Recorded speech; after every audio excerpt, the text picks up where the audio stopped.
Hey everybody, Peter Zeihan here, coming to you from Toronto, where I finally found something that is taller than me. And to commemorate September 11th, I thought it would be a good idea to talk about the largest significant national security threat facing the United States. It's not terrorism from the Middle East. One of the things that we have learned over the 20 years in the war on terror is that most of the militants, most of the Islamists, are interested in fighting what they call the near enemy. It doesn't mean that the risk to the United States is zero, but most of these folks are far more concerned with the war that is right in front of them, taking the conflict to sectarian opponents or groups that they think are apostates who are right there. Throwing a Hail Mary through a transcontinental flight, that is something that is simply difficult to do, and most don't have the capacity to try. I also don't think it's China. China is dependent on the international system as maintained by the United States. And even if Chairman Xi Jinping's cult of personality decides to pull the trigger on a war with, say, Taiwan, the United States is not going to engage within sight of the Chinese mainland. It's going to pull back and shut off Chinese trade. And since the Chinese import the vast majority of their energy and the inputs necessary to grow their own food, the result would be a massive famine and a deindustrialization would crush China as a country within a year. That leaves Russia. Now, Russia is obviously a concern, especially with the war in Ukraine, but as long as the war is bottled up in Ukraine or in Russia proper, then it's not coming for NATO. So while this is definitely something to keep an eye on and is a big concern, it has huge implications, I don't see, at least in the midterm, as the single largest threat the United States faces. I think that's closer to home, because in the United States right now, we've got over 300 top military professionals who can't even qualify for their security clearances, making it impossible for them to get the information that they need to plan for whatever's next. We have hobbled ourselves, or more to the point, a specific individual in Congress has done the hobbling. Senator Tuberville of Alabama has put a blanket hold on the nominations, on the confirmations of all military personnel as part of a tiff within the culture war. Now, whether you stand on that culture war, that is your prerogative, but in blocking officers from participating in their jobs, if you can't get confirmed, you can't get the information, you can't get the clearance, and you can't make a plan. So he has taken the single most powerful military force in the world and gutted its leadership's ability to lead, which means that either Senator Tuberville is one of the most skilled Chinese agents ever, or he's the dumbest person in Congress. And if you think of the personalities in Congress, that's a pretty strong statement. All right, everybody, take care.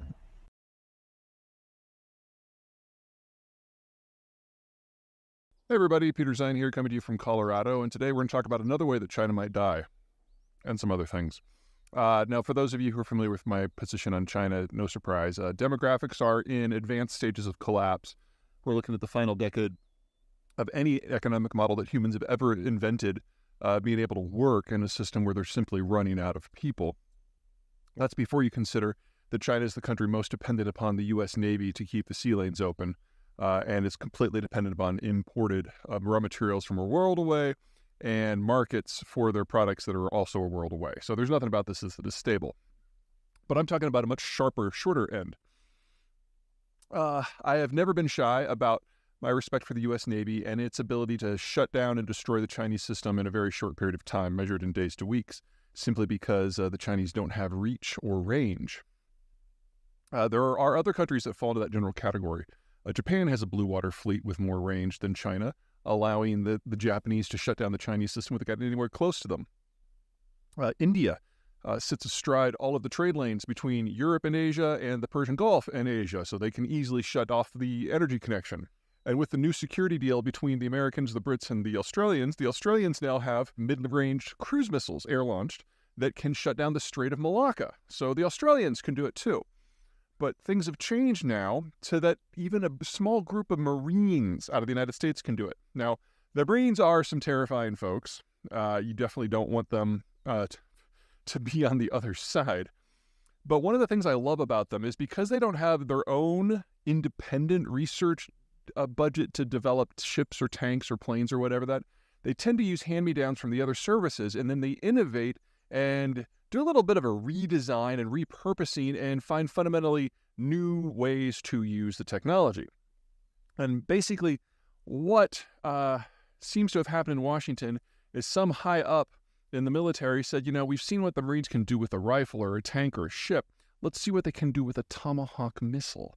Now, a Tomahawk missile is typically a sea-launched cruise missile, either from a surface ship or from a submarine, that has a range of about 1,000 miles, as GPS guided, with a 1,000-pound conventional bomb. They made their first big splashy debut in the wars in Iraq in the early part of, no, not the early part of it, in the 1990s, sorry, lost a decade there, and have proven to be a reliable tool ever since, because, you put them on a ship goes wherever it wants to, and then it has a 1,000-mile range, and then it hits within a couple of meters of what it's aiming at. It's just phenomenal accuracy. Well, the Marines have figured out how to put it on a truck. And the first battery, it's a truck that carries 4 of these things, was commissioned just in the last week. And it typically is followed by a quad of additional trucks that have 4 each. So basically, batteries of 4, 20 missiles total per unit. So now, all the Marines have to do is get dropped off somewhere with some roads. And they've got 20 Tomahawks they can use to attack whatever they want, anywhere. On sea, on land, whatever. It is arguably the single most important military evolution that I have seen in the U.S. military in the last 40 years. I mean, super tankers are cool, don't get me wrong. The new F-35 is an impressive piece of hardware. But allowing a few dozen dudes to have 5 trucks and shut down an international waterway or hit hardened facilities hundreds of miles away, that is a fundamentally new piece of versatility in the American military arsenal. And it is, of course, like everyone in the Marines will tell you, whenever we come up with a good idea, the Army steals it and produces it at scale. And the Army has already started doing that. So we're going to take one of the more longer reach weapon systems that the Americans have and basically apply it en masse across the services. Now, if you're looking for someone to blame for this, blame the Russians. The United States has specifically refrained from doing this because of something called the Intermediate Missile Forces Treaty, which was signed with the Soviets back in the 80s.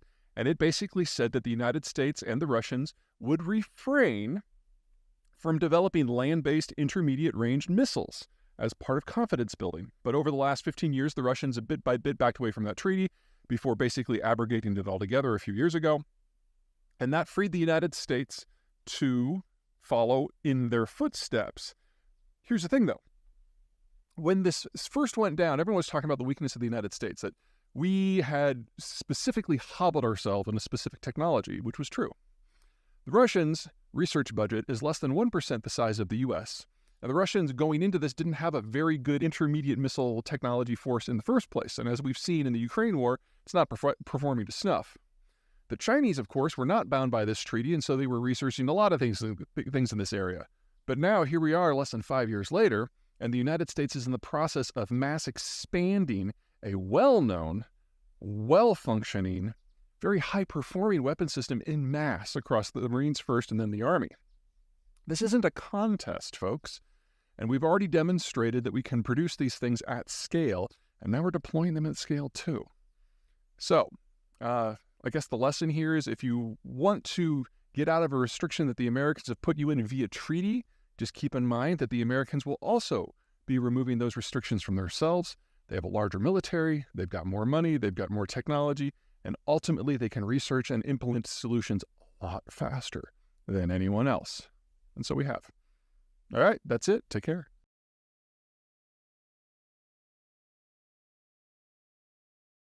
Hey everybody, Peter Zeihan here, coming to you from Colorado's Lost Man Wilderness. I'm halfway through the Gessler Peak Traverse, and we're going to take one of the Ask Peter questions now. Specifically, am I worried about the U.S. military? There seems to be a bit of a recruiting crisis. The U.S. military had a hard time meeting its numbers throughout the War on Terror, and that was 20 years long. And since then, the capacity for recruitment has actually dropped. What we're seeing right now is not the leading edge of recruiting crisis for the military, it's the leading edge of a recruiting crisis for everyone. Every demographic profile is a little bit different. In the case of the United States, we now have a very small generation, the smallest ever, that is coming of age. The Zoomers, turn 18 based on how you do the math. But for my math, they turned 18 in 2018. Makes the math simpler. Which means that the oldest millennials turn 23 this year, and the youngest ones turn 4. Now, what that means is we know exactly what the inflow into the labor market is for the next 20 years because the kids have already been born. And we now know a lot about them culturally, and it's not the sort of thing that the military likes to hear. They are the most ethnically diverse group we have ever had. They're the most open-minded on social norms. However, on top of that, they're the most technically minded and arguably the best educated we've ever had. They're very inclusive. They're very loyal workers. They feel that work is an opportunity, and they will follow you into hell virtually. They hate people. They're antisocial. Their dream job is to work in a closet that locks from the inside. You need something programmed or designed. They are who you want to turn to. You want to take a hill? No. They never want to go outside. They never want to see another person go to face-to-face. So what I'm doing here, doing class 2 and class 3 traverses with a few easy class 4 moves all day by myself, and then I'm going to get on a trail and I'm going to yuck it up with people that I meet, and I know I'm going to end the night in some bar in Aspen just making new friends. That is their idea of hell on earth. The Zoomers are very different from the millennials who come before, who are much more social. And we have a world full of Zoomers now who are going to be filling out the labor market for the next 15 years. In many ways, what we're seeing with the military to this point is simply a signal of things to come. Because remember, in most careers in the United States, especially ones that require a degree of education, adulthood, if you will, the first real job, starts somewhere between age 21 and 26. The U.S. military recruits right out of high school at ages 17 to 19. So what the U.S. military has been dealing with and modifying themselves around for the last few years is what everyone is going to have to do for the foreseeable future. Now, in the case of the U.S. military, they're finding ways to get around it, but probably the single biggest thing that has gone right for the military is an end to the global war on terror. Basically, the United States for 20 years tried to partially occupy huge portions of the world. And the only way that you can occupy territories with foot soldiers. That means boots on the ground. That means a lot of soldiers. That means the army. And that's hard to do when Zoomers are your recruiting pool. So now that the war on terror has ended and they've been able to rest and recruit, the military's been able to use the expertise and the preferences of the Zoomers to really upgrade a lot of the military tech that will define the next generation of military operations. This is great for special forces. This is great for drone warfare. This is great for satellite reconnaissance and cryptography. These are all things that the United States was already the world leader on, and the Zoomers are going to plug into that very, very nicely.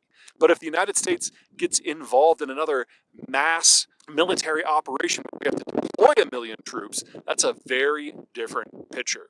Now, politically, I don't think that's on the docket. After the war on terror, Americans are absolutely not interested in a large ground warfare operation anywhere in the world, triply so in the Middle East. But the world does have a tendency to not ask you before they get you involved in a military conflict. So at the moment, I'm not worried because the things that the Zoomers are good at are the things that the U.S. military wants to be better at. It's a good match. The only issue is if something goes wrong. All right, take care. Bye.